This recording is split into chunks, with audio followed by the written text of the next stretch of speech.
那民间团体和学者是共同发起 Open House 的活动，在新德地区已经办3档啊。今年的主题是环境变迁，协助企业进行碳教育，来打造友善的环境。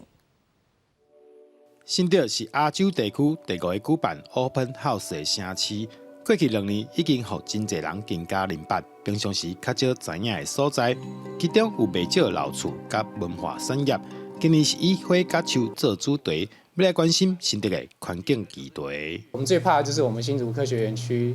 的这些新住民工程师们被人家说穷的只剩下钱。如何让这个城市的居民感受到骄傲是文化的厚度？那这个文化厚度绝对不是装点出来的。所以，我们打开的不是政府花大钱找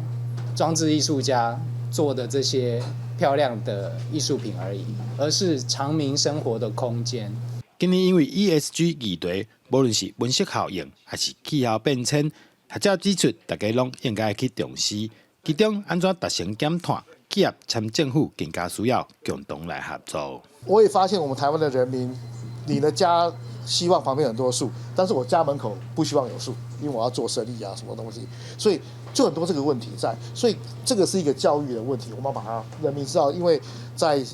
很多国外的研究，在加拿大、在美国都有告诉人家说，你这里面只要多几棵树，你的人民的健康程度跟你的房价就会涨多少钱。真的种树种下去要等它长大，真的要一段时间呐，所以要花一些，但是愿意种下去才有机会看着它来成长、来长大。主办单位准备在世界地球日举办上原生种树苗的活动，招大家做伙来种树啊，让生活环境会当更较好。记者刘君豪，新竹报道。